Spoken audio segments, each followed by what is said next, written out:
négociations entre autorités maliennes et groupes rebelles. Après 11 jours, les deux parties ont paraphé hier un accord préliminaire à l'élection présidentielle et au pourparlers inclusif de paix au Mali. 19 juin, journée mondiale de lutte contre la drépanocytose, un mal génétique qui touche plus de 5000 enfants au Mali. La commémoration a été marquée ce matin par plusieurs activités. Voilà pour le sommaire. Mesdames, Messieurs, bonsoir et bienvenue dans ce journal. Nous sommes mercredi et le Conseil des ministres s'est réuni en session ordinaire sous la présidence du président de la République par intérim, le professeur Dioncounda Traoré. Après examen des points inscrits à l'ordre du jour, le Conseil a adopté des projets de texte, entendu des communications et procédé à des nominations. Avec moi dans ce studio, Nyanya Aliou Traoré pour vous livrer le contenu. Bonsoir Nyanya. Bonsoir Aïssata et bonsoir à tout le monde. Au chapitre des mesures législatives sur présentation du ministre des Affaires étrangères et de la coopération internationale, le Conseil des ministres a adopté un projet de loi autorisant la ratification de l'accord de prêt signé entre le gouvernement de la République du Mali et le Fonds africain de développement en vue du financement du programme d'urgence d'appui à la reprise économique. Le gouvernement de la République du Mali a signé à Bamako le 10 mai 2013 avec le Fonds africain de développement un accord de prêt d'un montant de 20 millions d'unités de compte, soit 14 milliards 923 millions de francs CFA environ. Le prêt contribuera au financement du programme d'urgence d'appui à la reprise économique dont les actions visent à faire face aux besoins urgents nés des crises sécuritaires, politiques et institutionnelles qui ont affecté le Mali et atténué leur impact sur les populations démunies. Les principales composantes du programme sont le rétablissement du fonctionnement normal de l'administration publique, la restauration des capacités de l'État à fournir les services sociaux de base et la création des conditions nécessaires à une reprise rapide de l'économie. L'accord définit les conditions d'octroi, d'affectation et de remboursement du prêt. La ratification est une étape nécessaire à son entrée en vigueur. 2. Un projet de loi autorisant la ratification de l'accord de crédit numéro 5227 AMEL signé entre le gouvernement de la République du Mali et l'Association internationale de développement IDA en vue du financement additionnel du projet de compétitivité et de diversification agricole PCDA. Le gouvernement de la République du Mali a signé à Bamako le 27 mai 2013 avec l'Association internationale de développement un accord de crédit d'un montant de 13 millions de droits de tirage spéciaux, soit 9 milliards 815 millions de francs CFA environ pour le financement additionnel du projet de compétitivité et de diversification agricole. Le projet a pour objectif, à travers différentes composantes, d'améliorer la performance des chaînes d'approvisionnement pour une gamme de produits agricoles, d'élevage et de pêche pour lesquels le Mali dispose d'un avantage comparatif confirmé. L'accord définit les conditions particulières d'octroi, d'exécution et de remboursement du prêt. La ratification est une étape nécessaire à son entrée en vigueur. Sur présentation du ministre du Travail, de la fonction publique et des relations avec les institutions, le Conseil des ministres a adopté un projet de loi autorisant le gouvernement à prendre certaines mesures par ordonnance. La Constitution de la République du Mali, à son article 74, permet au gouvernement, pour l'exécution de son programme ou dans des domaines déterminés par la loi, de demander à l'Assemblée nationale l'autorisation de prendre par ordonnance des mesures qui sont normalement du domaine de la loi. En application de cette disposition, le présent projet de loi vise à permettre au gouvernement de prendre entre la clôture de la session ordinaire d'avril 2013 et l'ouverture de la session ordinaire d'octobre 2013 des mesures par ordonnance dans les domaines déterminés. Au chapitre des mesures réglementaires, sur le rapport du ministre de l'Économie, des Finances et du Budget, le Conseil des ministres a adopté un projet de décret portant approbation de l'avenant numéro 1 au marché relatif aux travaux d'aménagement en 2x2 voies de la section urbaine de la route nationale numéro 5, RN5 du pont de Woyoyanko au pont Y de la sortie de Sebeninkoro. Dans le cadre de la mise en œuvre du projet d'élargissement de la route Carrefour de la Paix, pont Woyoyanko, point Y de la sortie de Sebeninkoro, le gouvernement a conclu en 2011 avec l'entreprise Covec Mali un marché relatif aux travaux d'aménagement en 2x2 voies de la section urbaine de la route nationale numéro 5 du pont de Woyoyanko au point Y de la sortie de Sebeninkoro pour un montant de 6,908 milliards de francs CFA environ et un délai d'exécution de 12 mois. Au cours de l'exécution des travaux, il est apparu nécessaire de procéder à des réajustements des travaux confortatifs ou d'améliorations nécessaires à une plus grande sécurisation des usagers et des riverains. Le présent avenant d'un montant d'1,155 milliard de francs CFA environ et un délai d'exécution de 4 mois porte sur l'exécution de ces travaux supplémentaires qui comprennent la réalisation de travaux routiers et aménagements connexes, l'élargissement du pont de Woyoyanko, la construction de passerelles et le réseau d'éclairage public. Le financement est assuré par la Banque africaine de développement, BAD. Un projet de décret portant approbation du marché relatif à la fourniture d'encre indélébile et d'encre rigide pour les élections générales de 2013. L'organisation technique et matérielle d'élections libres et transparentes est l'une des principales missions confiées au gouvernement de transition. C'est dans le cadre de l'exécution de ces missions que se situe la conclusion du marché relatif à la fourniture au profit du ministère de l'administration territoriale, de la décentralisation et de l'aménagement du territoire d'encre indélébile et d'encre rigide pour les élections générales de 2013. Le marché est attribué, après appel d'offres, à la société Jula Service SRL pour un montant d'1,347 milliards de francs CFA environ et un délai de livraison de 20 jours. Le financement est assuré par le budget national. Au chapitre des mesures individuelles, le Conseil des ministres a procédé aux nominations suivantes.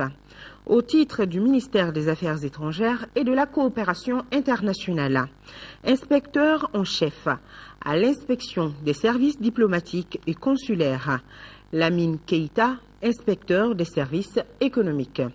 Au titre du ministère du Logement, des Affaires foncières et de l'Urbanisme, conseiller technique, Mamadou Lamine Sidibé, ingénieur des constructions civiles. Inspecteur en chef adjoint à l'inspection des domaines et des affaires foncières, Boureima Bokoum, inspecteur des services économiques. Inspecteur à l'inspection des domaines et des affaires foncières, Félix Dako, ingénieur des eaux et forêts. Madani Guindo, ingénieur des constructions civiles. Au titre du ministère de l'Énergie et de l'Eau, chargé de mission, Fodé Keïta, administrateur de l'action sociale. Directeur des finances et du matériel, Fanta Karabinta, inspecteur des services économiques. Au chapitre des communications, au titre de la présidence de la République, le président de la République a informé le Conseil des ministres de la situation de l'accord préliminaire à l'élection présidentielle et au pourparlers inclusif de paix au Mali. Le gouvernement de la République du Mali a signé le 18 juin 2013 à Ouagadougou l'accord préliminaire à l'élection présidentielle et au pourparlers inclusif de paix au Mali avec le Mouvement national pour la libération de l'Azawad, MNLA, et le Haut Conseil pour l'unité de l'Azawad sous l'égide du président Blaise Compaoré, président du FASO et médiateur de la CEDEAO dans la crise malienne. La coordination des mouvements et forces patriotiques de résistance et du mouvement arabe de l'Azawad ont exprimé leur adhésion totale à l'accord. La signature de cet accord marque une étape importante dans le processus de rétablissement de l'intégrité territoriale du Mali et crée les conditions favorables à la tenue de l'élection présidentielle sur toute l'étendue du territoire national, y compris à Kidal. L'accord prévoit notamment la cessation immédiate des hostilités, le cantonnement sans délai et le désarmement des groupes armés et le déploiement de l'administration et les services de base. L'accord prévoit également le déploiement des forces de défense et de sécurité maliennes dans la région de Kidal. Ces déploiements comprennent la mise en place sans délai des premiers éléments des forces de défense et de sécurité à Kidal. Le Conseil des ministres a saisi cette occasion pour remercier les pays et organisations amis qui ont facilité le processus de dialogue ayant abouti à cet accord. Au titre du ministère de l'Énergie et de l'Eau, le Conseil des ministres a été informé du lancement de l'opération de contrôle des installations électriques intérieures et de délivrance de visas de conformité aux normes et règlements de sécurité en vigueur. Les incendies d'origine électrique deviennent de plus en plus nombreux dans notre pays, occasionnant de graves dégâts matériels, parfois des pertes en vies humaines. Selon les experts, le phénomène est dû dans la plupart des cas à la non-conformité et à la mauvaise qualité des matériels utilisés ou des installations réalisées par des non-professionnels. Afin d'apporter des solutions aux problèmes, le gouvernement a décidé d'instituer, à l'instar de nombreux pays de la sous-région, un mécanisme de contrôle et de délivrance de visas de conformité des installations électriques intérieures assurées par des vérificateurs agréés. L'opération de contrôle démarre le 15 août 2013 après la publication du barème et l'organisation d'une campagne d'information qui va durer 1 mois à partir du 15 juillet 2013.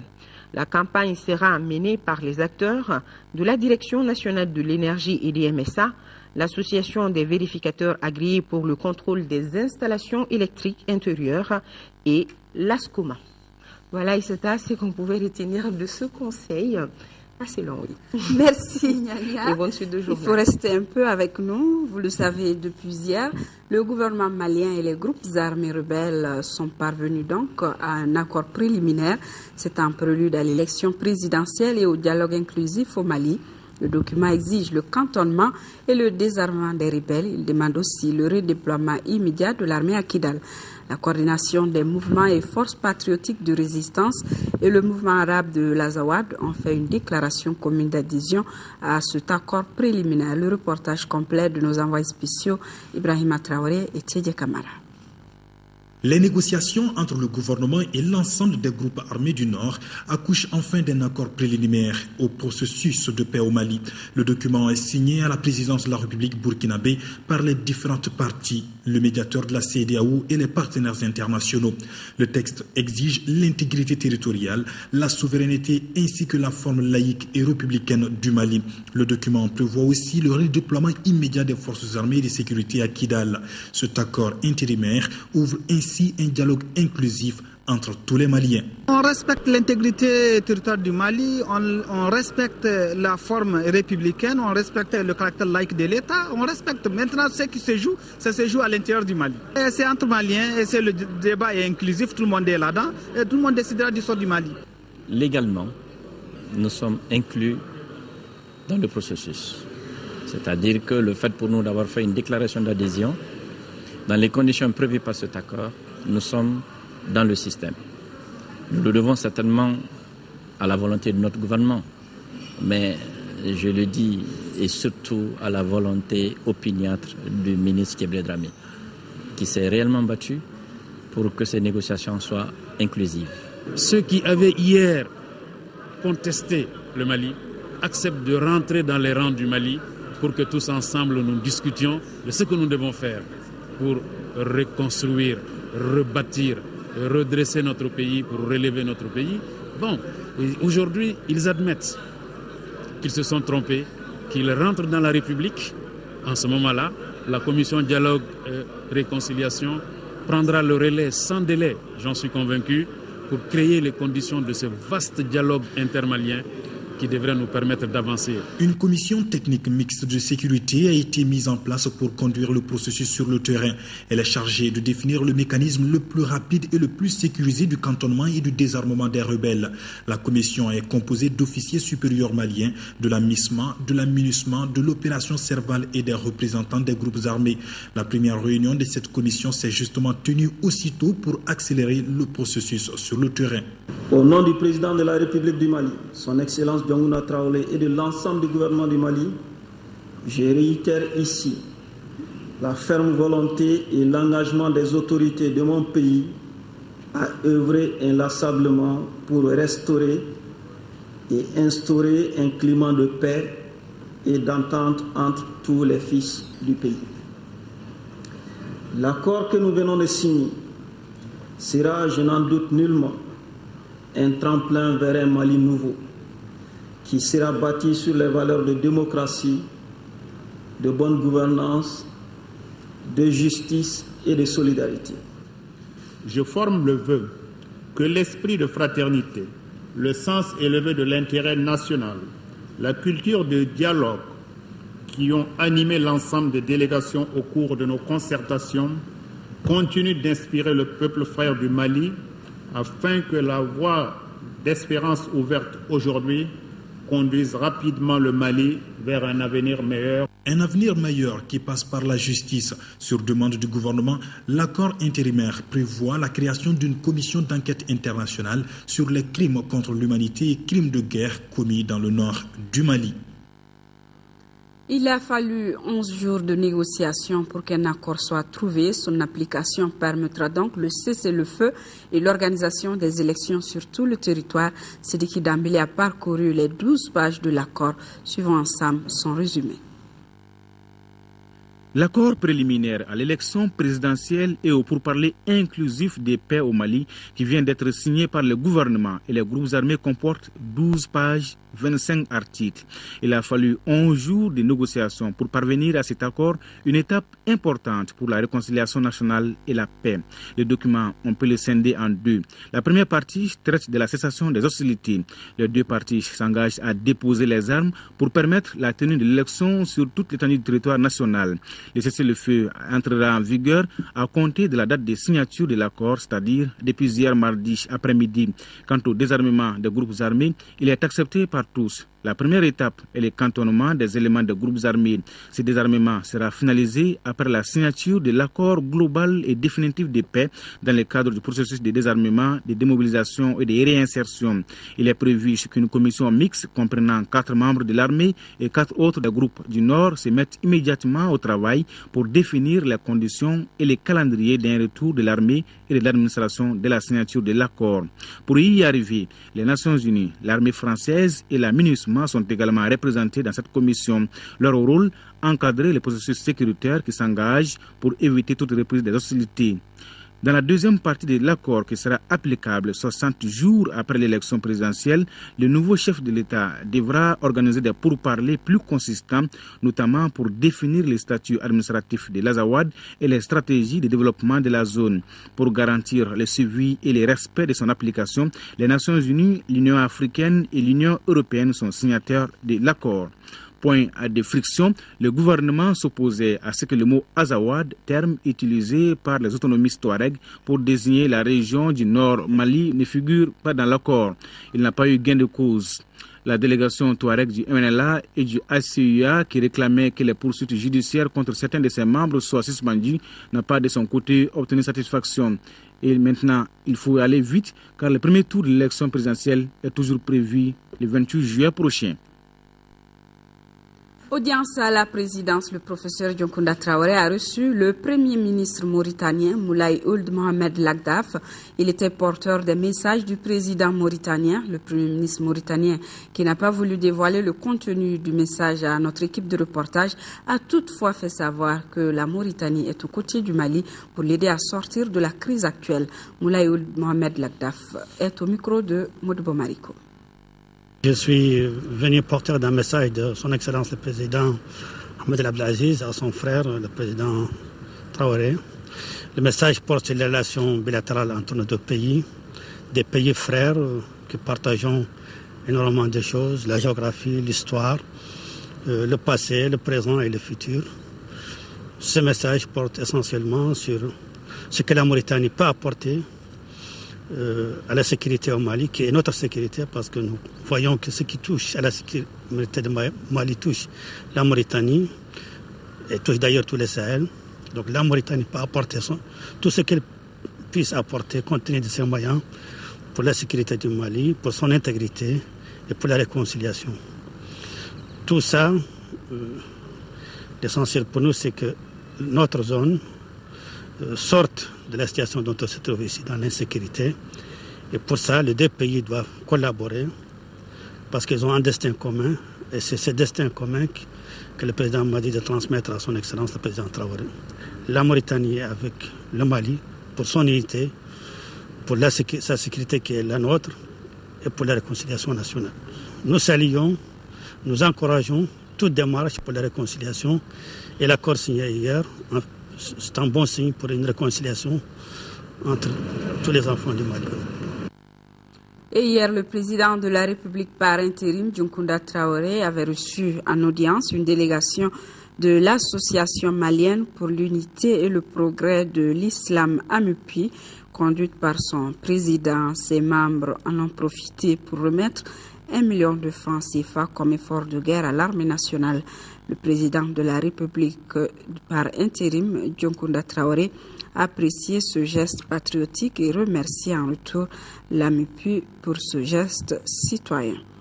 Voilà donc une délégation de l'Association malienne pour l'unité et le progrès de l'islam AMUPI qui a été reçue hier en audience par le président.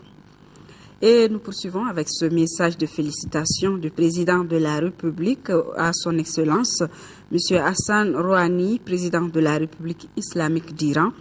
Message ainsi libellé. Votre brillante élection à la magistrature suprême de votre pays m'offre l'heureuse occasion de vous adresser mes très vives et chaleureuses félicitations. Le choix porté sur votre excellence constitue un hommage à vos qualités d'homme d'État qui a dédié sa vie à la cause de la nation iranienne. En cette agréable circonstance, je voudrais vous réaffirmer ma totale disponibilité à œuvrer au renforcement des relations d'amitié et de coopération existant entre la République islamique d'Iran et la République du Mali. En vous souhaitant plein succès dans l'accomplissement de vos nouvelles fonctions, je formule des vœux sincères pour votre bonheur personnel, de progrès et de prospérité croissante pour le peuple ami d'Iran. Je vous prie d'agréer, Excellence, les assurances de ma très haute considération. Le ministre secrétaire général de la présidence a reçu en audience le porteur de message du président centrafricain. Au centre des discussions, les relations bilatérales entre le Mali et la Centrafrique. Al-Husseini Touré. Ibrahim Bokoum est chargé de mission du président centrafricain. Il est venu à Koulouba pour porter un message au président malien par intérim. Les discussions ont plutôt porté sur les relations que la Centrafrique prévoit développer avec cette partie de l'Afrique, qui est l'Afrique de l'Ouest. Le Mali fait partie des pays moteurs de la CEDEAO. À cet effet, nous avons besoin vraiment de l'aide diplomatique du Mali pour essayer de nous faire entendre au niveau de la CEDEAO et plus tard au niveau de l'Union africaine. La République centrafricaine et le Mali sont deux États membres de l'Union africaine. Aussi, une importante communauté malienne réside en Centrafrique. Les membres du Conseil économique, social et culturel se forment en technique de négociation collective. La session est organisée conjointement par l'institution et l'Organisation internationale du travail. Mamadou Bagayoko. Dans le processus de mise en œuvre du plan de relance de l'économie malienne, à travers un travail décent, l'Organisation internationale du travail et le Conseil économique, social et culturel conjuguent leurs efforts. Ce travail décent qui interpelle partenaires sociaux, employeurs et employés n'est acquis qu'avec le dialogue social. Et pourquoi le Conseil économique, social et culturel pour asseoir cette politique? Nous estimons que le Conseil économique, social et culturel est une instance extrêmement importante en matière de dialogue parce que toutes les sensibilités du pays sont représentées au niveau de cette commission. C'est la raison pour laquelle nous avons estimé qu'il était bon d'abord de discuter avec le Conseil, de renforcer les capacités des différents conseillers sur les techniques de négociation, sur les techniques de dialogue, sur la gestion et la prévention des conflits. Il est toujours difficile de gérer une situation d'après-crise. Le président du Conseil économique, social et culturel en est bien conscient. Aujourd'hui, l'une des missions principales du Conseil économique, social et culturel, c'est d'interagir rapidement afin que les Maliens puissent se parler. Pour que le pardon puisse venir, mais à quelles conditions? Et ces conditions de négociation, je pense qu'au sortir de cette session, les membres du Conseil seront très bien outillés afin de pouvoir satisfaire à cette exigence qui est de portée nationale et internationale aujourd'hui. La formation porte sur le cadre de coopération technique avec le Bureau international du travail, les principes cardinaux du dialogue social et les techniques des négociations collectives.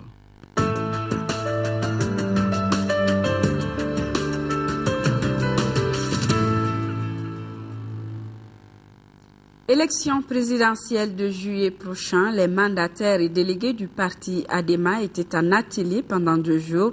Ils s'informaient sur le processus électoral au Mali et sur les innovations apportées au prochain scrutin. Le reportage de Mohamed Diarra. Pour réussir une bonne élection, il faut que les différents acteurs soient au même niveau d'information. C'est fort de cette conviction que le parti de l'abeille a réuni ses mandataires et délégués pour une formation de 2 jours. Les participants sont venus des régions de Ségou, Sikasso et Mopti. Ils ont appris les différentes étapes du processus électoral tout en tenant compte des innovations introduites dans l'organisation des élections au Mali. Parmi ces innovations, on peut citer l'utilisation de la carte NINA et la liste biométrique. C'est encore une fois l'occasion pour le peuple malien de tester sa capacité à confirmer ses expériences dans l'organisation et la tenue d'élections démocratiques, transparentes et crédibles. Le formateur était Ousmane Kouniou, expert en développement.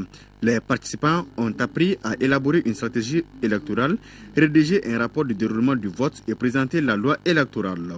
Des modules qui devront permettre d'enrichir la connaissance des mandataires et délégués du parti de la Ruche. De ces formations, surtout, j'ai retenu vraiment le rôle que joue un délégué dans le bureau de vote. Nous avons été suffisamment outillés pour faire un effet démultiplicateur des modules qu'on a partagés pendant ces 2 jours. Cette formation s'imposait selon la présidente de séance. Pour Mme Dumia Fatimata Kondé, le financement que reçoivent les partis politiques est destiné à la formation et à l'information des militants des différents partis. Effectivement, c'est un recyclage. Pour la plupart d'entre vous ici présents, c'est aussi un début de formation pour la plupart d'entre vous. En tout état de cause, ce que je voudrais que vous reteniez, c'est que votre mission principale, c'est de restituer toutes les informations que vous allez avoir ici. Cette formation fait suite à celle organisée en 2002 à l'intention des jeunes et femmes du parti ADEMA PASJ. Fin de la formation antique des femmes du parti Rassemblement pour le Mali RPM, organisée par le Bureau national des femmes du parti avec l'appui technique de l'AGETIC. Cette session s'est tenue du 11 au 14 juillet. Rachel Tessougué. Durant 4 jours, 50 femmes du Parti du Rassemblement pour le Mali RPM ont bénéficié d'une formation antique.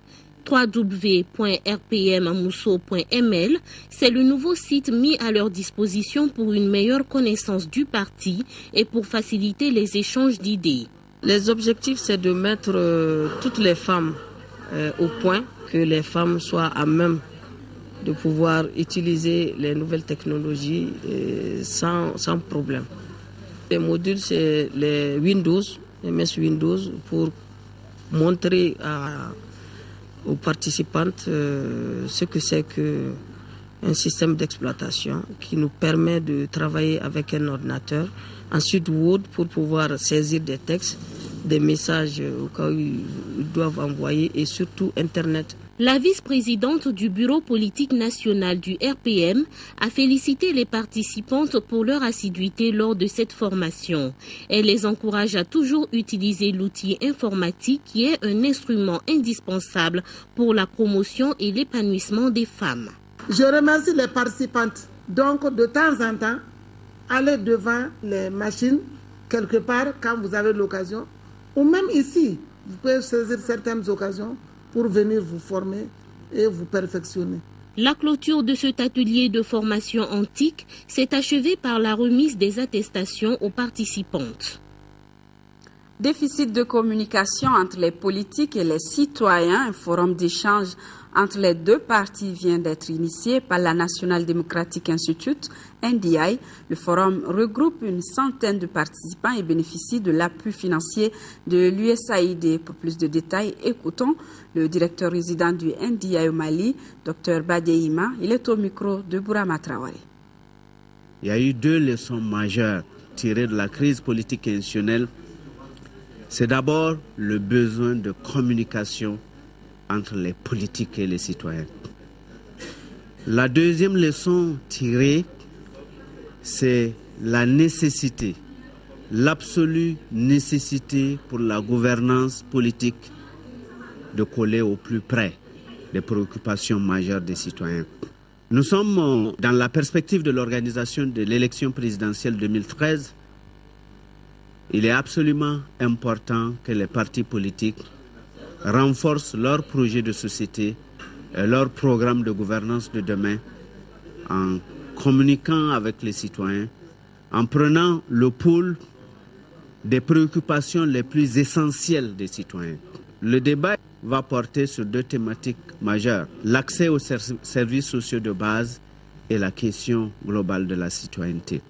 Pour les autres régions, parce que ces forats d'échange entre les partis politiques et les citoyens, nous allons également le réaliser dans deux régions et les focus group nous ont permis d'identifier les préoccupations et les problèmes spécifiques de l'ensemble également de ces régions.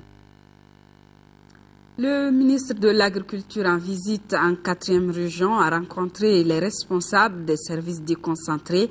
Baba Berté leur a rappelé les objectifs de la campagne agricole qui se tient cette année dans un contexte particulier. Écoutons le ministre de l'Agriculture au micro de Dougoufana Traoré. Le premier message que j'ai à leur donner, c'est qu'ils continuent à avoir comme objectif immédiat d'atteindre les objectifs de la campagne agricole. Et en termes de production, nous avons dit que pour les céréales, nous espérons 7 500 000 tonnes environ pour les céréales, à l'occasion de la campagne 2013-2014.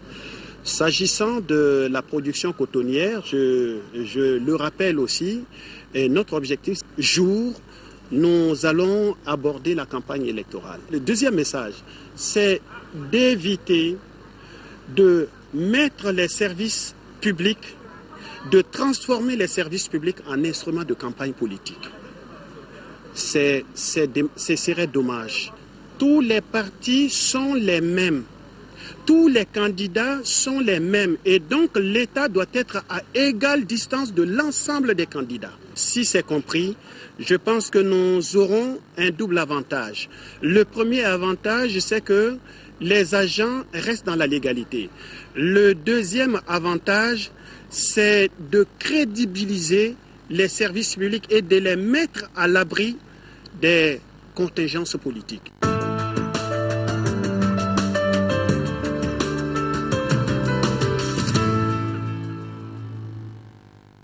19 juin, journée mondiale de lutte contre la drépanocytose. Les activités se sont passées ce matin au Centre de recherche et de lutte contre la maladie. Dans notre pays, la drépanocytose touche plus de 5000 enfants. La journée a été donc mise à profit pour remettre des distinctions aux acteurs impliqués dans sa lutte. Fatmata Kone, compte rendu. Aider efficacement à la lutte contre la drépanocytose, c'est s'inscrire dans une logique de donneur de sang régulier, un thème qui concerne toutes les sensibilités de nos jours. C'est pourquoi le Lens Club et Open Mali ont réagi en premier plan. C'est pour mieux soutenir les malades que les deux organisations ont collecté une importante quantité de sang au cours de cette journée. Un geste qui permettra de faire face à la demande. Et avec la contribution immense des Maliennes et des Maliens pour venir donner leur sang, je pense qu'il y a un potentiel ici au Mali pour pouvoir faire face à l'ensemble de ces besoins. Le but de la journée, c'est donc d'induire un comportement favorable pour apporter des lumières et améliorer l'expérience de vie des drépanocytaires alléger leur souffrance par des moyens parfois simples. Autre fait marquant de la journée, c'est la réception d'un chèque géant offert par la Fondation Bank of Africa. D'une valeur de 18 millions de francs CFA, cette aide est un plus dans la prise en charge des malades. Et puisque la Fondation a choisi d'œuvrer dans 2 axes fondamentaux qui sont l'éducation et la santé, nous avons trouvé là matière à prouver notre solidarité. Cette année, nous renouvelons cette participation. Nous remettrons au directeur du centre un chèque d'un montant de 18 millions de francs CFA pour la prise en charge de 150 enfants. Les spécialistes de la maladie ont également présenté différents thèmes relatifs au bilan des réalisations faites par le centre, le cas de drépanocytose en Afrique de l'Ouest, la politique de prise en charge appuyée par l'OMS. Les activités de la semaine de l'étudiant de l'Université des sciences juridiques et politiques ont démarré ce matin. Cette 8e édition est parrainée par le président du comité de suivi de la réforme des forces de défense et de sécurité, Agali Agagissa, pour plus de détails. La semaine de l'étudiant en droit est l'occasion pour les 32 000 étudiants de l'Université des sciences juridiques et politiques de s'épanouir hors des salles de classe. Plusieurs activités sont retenues pour cette 8e édition. Le thème de conférence n'est rien d'autre que vraiment la crise malienne au nord et le processus électoral. Les autorités scolaires ont salué cette initiative qui, au-delà des salles de classe, permet aux étudiants d'étendre leurs connaissances à d'autres domaines. Quant au capitaine Amadou Ayassanogo, parrain de cette édition, il a rendu hommage aux enseignants. Permettez-moi en premier lieu de rendre un hommage mérité aux hommes et femmes qui n'ont ménagé aucun effort pour donner à l'école malienne toute sa gloire et sa fierté. De vous féliciter pour les actions citoyennes et courageuses que vous menez à travers le Grand Mali. Et quand je dis Grand Mali, je dirais de Kaï à Kidal et de Sikasso à Taoudeni. Vous êtes jeunes, n'hypothéquez jamais votre avenir et rejetez la médiocrité. Battez-vous pour l'excellence. Souvenez-vous que la ressource humaine est le socle du développement de tout État et vous êtes notre ressource humaine, chers cadets. La conférence débat sur les thèmes crise malienne et processus électoral qui a donné le ton aux festivités s'est tenue dans l'amphithéâtre baptisé Amphithéâtre Amadou Aya Sanogou. 31e session du conseil d'administration de EDMSA, lors du jour, portait sur l'arrêt des comptes au 31 décembre 2012. Le résultat net s'établit à moins de 12 milliards de francs CFA contre moins de 18 milliards en 2011, soit un taux de croissance de 3,6%. Mohamed Touré, compte rendu. Le présent conseil d'administration de DMSA porte essentiellement sur l'arrêté des comptes au 31 décembre 2012. Le total des charges est de 145 milliards en 2012 contre 140 milliards en 2011, soit un accroissement de 3,6%. Le résultat net s'établit à moins 12 milliards contre moins 18 milliards en 2011. Cette 31e session du conseil d'administration de DMSA se tient dans un double contexte. Si au plan international, il est marqué par la flambée des prix des hydrocarbures, le contexte national est surtout marqué par les conséquences de la crise du Nord. Suite à la guerre de reconquête qui s'en est suivie, dont nous saluons presque la fin, la société hérite, dans les localités concernées, d'une situation de son patrimoine fortement détériorée. L'évaluation des dites détériorations en vue d'une prise en charge dans les meilleurs délais est en phase d'achèvement. Nous rappelons que l'AFD, l'Agence française de développement, s'est déjà engagée à nos côtés dans ce sens à Tombouctou, Mopti et Sévaré. La forte hausse de la demande d'électricité, plus 14%, les différentes pannes et maintenances à Manantali, Sélengué, à la Sopam et la baisse des importations sur l'interconnexion Mali-Côte d'Ivoire sont autant de difficultés pour cette entreprise. La société s'est fixé les objectifs ci-après. La location dans les semaines à venir de centrales pour une puissance totale de 58 MW. La poursuite de la réparation des centrales en panne. À moyen terme, le plan de sortie de crise prévoit la mise en place des compteurs intelligents pour mieux lutter contre la fraude et le projet d'interconnexion avec le Ghana via le Burkina Faso, entre autres. Journée de partage sur le sujet Fistula Care Mali, une initiative de IntraHealth et Engender Health avec l'appui financier de l'USAID. La journée avait pour but de partager les réalisations du projet qui a démarré en 2008 et qui est déjà à sa fin. Rachel Tessoulé. La fistule est une perforation de la paroi vaginale qui communique avec la vessie ou le rectum à la suite d'un travail d'accouchement long et difficile.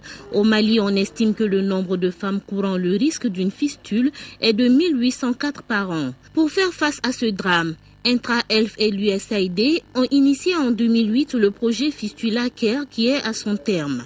Ce projet qui s'étendait sur 5 ans visait à réduire l'impact des fistules obstétricales sur l'état de santé des femmes. Les résultats enregistrés par le projet se passent de tout commentaire, car il y a 460 femmes qui ont bénéficié du traitement chirurgical gratuit de réparation de la fistule. 18 chirurgiens ont été formés à la chirurgie de la fistule. 885 infirmiers et sages-femmes ont été formés aux soins et post-opératoires de la fistule obstétricale. Les hôpitaux de Caille, Sikasso et Gao ont été dotés en équipement chirurgical pour la réparation des fistules.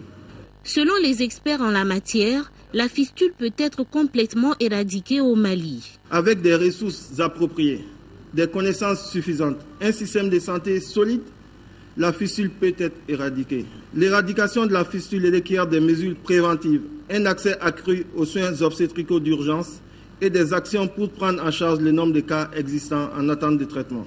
Depuis 2005, l'USAID à travers Fistula Care a pris en charge plus de 30 000 chirurgies de réparation de la fistule dans 14 pays. Plus de 600 millions de francs CFA dedans ont été remis à la population de Tienfala dans la région de Koulikoro. L'initiative est de Qatar Charity en collaboration avec l'ONG Vibon. Khadija Toukone, reportage. Par ce geste, Qatar Charity veut participer aux côtés du gouvernement malien aux efforts de développement et de reconstruction du pays après la crise.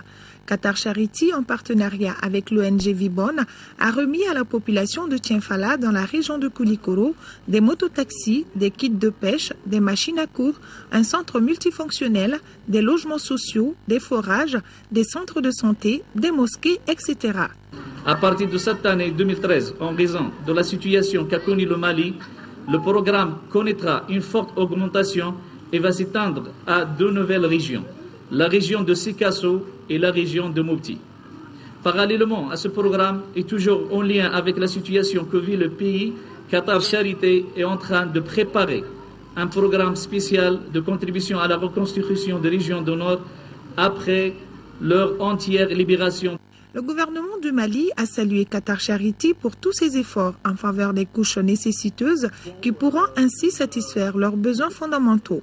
Toutes les activités que vous menez au Mali en ces moments de crise sécuritaire s'inscrivent parfaitement dans la feuille de route du gouvernement de transition et rentrent dans la mission du département de la famille, de la promotion de la femme et de l'enfant. Kanga banabatota hina wo hine no be kango du ko no be rasawma alibi ko to ka chande uba ambala de lukande modila. D'une valeur de plus de 600 millions de francs CFA, cette remise rentre dans le cadre de la dernière phase du vaste programme de développement de Qatar Charity démarré en 2003 dans 3 régions, à savoir Caille, Koulikoro et Ségou. Humanitaire toujours, la société Espoir de demain qui a offert 5000 pièces d'imperméables aux forces armées maliennes. Le geste entre dans le cadre des contributions à l'effort de guerre. Fademba Keita. Ces 5000 pièces d'imperméables destinées aux forces armées maliennes ont coûté à la société Espoir de demain 57,5 millions de francs CFA. Un geste patriotique de ce groupe d'opérateurs économiques qui entre dans le cadre des contributions à l'effort de guerre. La saison hivernage, nos hommes sont sur le train. C'est par rapport à ça, moi et mon société, on a réuni nos efforts pour essayer de faire un don de l'imprégnable. Pour notre société, ce n'est pas la première fois et ni la dernière fois aussi. J'espère que ça va continuer. Les imperméables offerts en cette période hivernale viennent au bon moment. Ils contribueront sans nul doute à mettre à l'abri nos combattants engagés sous la pluie. En cette période hivernale, ça veut dire ce que ça veut dire, notamment pour les hommes qui sont sur le terrain. La contribution vient de porter sur 5000 imperméables et cela ne peut laisser en aucun cas un responsable indifférent. Du début des contributions des citoyens à l'effort de guerre à ce jour, l'ensemble des gestes de la société Espoir de demain en faveur de l'armée malienne s'élève à environ 80 millions de francs CFA. Pour le donateur, rien n'est de trop pour ceux qui donnent leur vie pour sauver leurs prochains. Fin des activités de la 14e édition de la quinzaine de l'environnement. La cérémonie de clôture a été l'occasion pour les acteurs de récompenser les gagnants de concours et de faire le bilan de leurs activités. La cérémonie de clôture s'est déroulée au Canoë Club sur les berges du Djoliba. Alousseni Touré y était. La remise des prix consécutive à la proclamation du résultat du concours de propriété a été l'un des temps forts de la cérémonie de clôture de la 14e édition de la quinzaine de l'environnement. Cette compétition a été remportée par la commune 3, suivie des communes 1 et 4. Ces communes se sont distinguées notamment par le respect de leur environnement. Le thème du 5 juin et le thème du 17 juin portent tous sur les questions de développement durable. Pensez, manger et préserver, ne laissez pas votre avenir se tarir. C'est des thèmes qui illustrent tout simplement les questions de développement durable. Aussi, le ministre de l'Environnement et de l'Assainissement avait de réels motifs de satisfaction. Le premier a été la présence, combien significative, de 14 ministres à la cérémonie d'ouverture. Il s'agit là d'un signal fort qui m'incite à croire que de plus en plus, la transversalité de l'environnement est en train de devenir une réalité dans la conception du développement de notre pays envisage. Je reviens avec une grande fierté sur les 2 journées scientifiques qui ont porté sur la sécurité alimentaire et les changements climatiques, la gestion durable des terres et des eaux. Ces 2 panels de haut niveau, en nous enseignant que les barrières doivent tomber au profit d'une mobilisation des connaissances et des ressources, ont surtout mis l'attention sur les énormes potentialités nationales malheureusement méconnues ou insuffisamment mises en valeur dans notre pays. La quinzaine de l'environnement qui a été lancée le 4 juin dernier a enregistré la participation de plusieurs acteurs, dont les radios libres, les collectivités, les associations thématiques et surtout les troupes Akibodé et Nyogolon, dont les prestations sur le sujet ont été très appréciées. L'association Sasakawa pour l'Afrique a lancé son nouveau projet pour le renforcement des capacités des organisations paysannes dans les zones d'intervention de Sasakawa Mali pour 5 ans.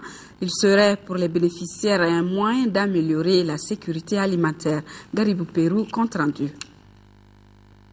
Près d'1 milliard de francs CFA, c'est les fonds destinés au nouveau projet de Sasakawa Afrique Mali, intitulé Projet de renforcement des capacités des organisations paysannes dans les zones d'intervention de Sasakawa Afrique Mali. Il vise à développer les compétences autant sur le plan organisationnel que managérial des organisations paysannes. Ce projet va se concentrer sur la professionnalisation des exploitations des OP pour la gestion des chaînes de valeur. Au Mali, environ 45% de la richesse naturelle proviennent du secteur agricole et près de 75% de la population y travaille. Ce projet sur lequel le ministère de l'Agriculture fonde beaucoup d'espoir est en train, par apprentissage, de favoriser l'émergence de l'esprit d'entreprise agricole prôné par la loi d'orientation agricole avec des coopératives fortes, agrégatives, capables de prendre leur destinée en main. Les zones d'intervention de ce nouveau projet dans les 5 prochaines années sont les régions de Koulikoro, Sikasso, Ségou et Mopti. Pour cela, 6 chaînes de valeur ont déjà été identifiées au cours des études réalisées courant 2012. Il s'agit de la chaîne de valeur mil, Niembé, maïs, riz, débat, fond étuvé, karité et la chaîne de valeur poulet des chairs traditionnelles. Voilà comment adviendra le changement d'une agriculture de subsistance vers une agriculture professionnelle autogérée au Mali. Nous poursuivons avec ce communiqué du président de l'Assemblée nationale qui porte à la connaissance des députés qu'une séance plénière de la session ordinaire en cours se tiendra le jeudi 20 juin 2013 et jour suivant s'il y a lieu à partir de 10 h dans la salle Modibo Keïta. Le projet d'ordre du jour porte sur des délibérations sur des projets de loi intéressant la vie de la nation et des communications. Troisième session ordinaire du comité de pilotage du projet adaptation de l'agriculture et de l'élevage au changement climatique. Les sujets à l'ordre du jour ont été le rapport d'activité 2012 et le programme d'activité 2013-2014. Nous retrouvons Rachel Tessougué. Le projet adaptation de l'agriculture et de l'élevage au changement climatique d'un coût total de plus de 5 milliards de francs CFA s'étendra sur 5 ans. Pour la période 2013-2014, plusieurs activités sont prévues. Nous prévoyons des activités dans les 5 composantes du projet, à savoir le développement des options techniques d'adaptation au changement climatique, la promotion de la filière de lait de dromadaire, la valorisation de l'agriculture en système de décrue, la fixation des berges contre l'ensablement. Malgré la crise sécuritaire que traverse notre pays, toutes les activités prévues pour l'année 2012 ont pu être menées sans préjudice sur les enjeux scientifiques du projet. Il est heureux de constater que le projet qui a été lancé en mars 2011 a permis de mettre à la disposition des utilisateurs et des scientifiques une synergie opérationnelle entre les acteurs du terrain autour des tests de technologies prometteuses. Ces résultats permettront de tirer le meilleur parti des conditions écologiques existantes pour élargir la gamme des produits alimentaires mis à la consommation pour garantir durablement la sécurité alimentaire. Le gouvernement du Mali a choisi de faire de l'agriculture le moteur de la croissance économique. Il est appuyé par le Royaume de Norvège pour transformer ses initiatives individuelles de recherche de solutions en un projet d'adaptation de l'agriculture et de l'élevage au changement climatique, destiné à mettre au point des innovations techniques.